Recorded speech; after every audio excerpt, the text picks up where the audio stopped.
રાજ્યના મુખ્યમંત્રી ભૂપેન્દ્ર પટેલ અચાનક મંત્રીઓને મળવા માટે પહોંચ્યા। સ્વર્ણિમ સંકુલ 1 ખાતે મંત્રીઓ સાથે તેમણે મુલાકાત કરી।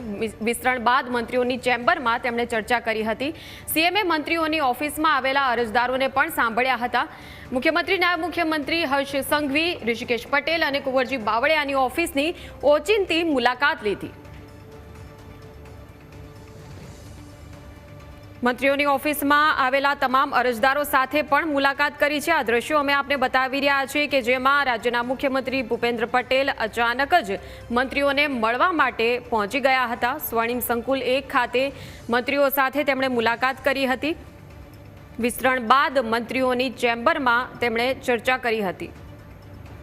સંવાદદાતા મલ્હાર ફોનલાઈન પર જોડાઈ ગયા છે। મલ્હાર, જે રીતે મુખ્યમંત્રી ભૂપેન્દ્ર પટેલ અચાનક જ મંત્રીઓને મળવા માટે પહોંચ્યા છે, સ્વર્ણિમ સંકુલ 1 ખાતે મંત્રીઓ સાથે મુલાકાત કરી, શું વિગતો મળી રહી છે?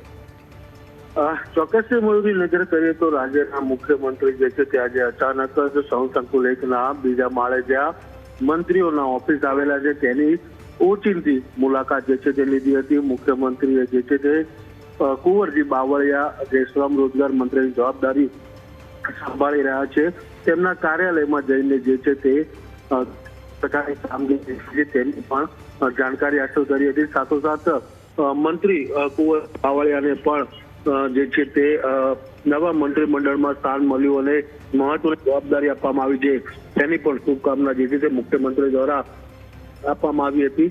આ ઉપરાંત રાજ્યના મુખ્યમંત્રી જે છે તે ઋષિકેશ પટેલના પણ કાર્યાલયમાં ગયા હતા અને જ્યાં આગળ તેઓ ઋષિકેશ પટેલના કાર્યાલયમાં જઈને જે અરજદારો આવ્યા હતા તેની સાથે પણ જે છે તે પરામર્શ મુખ્યમંત્રીએ કર્યો હતો।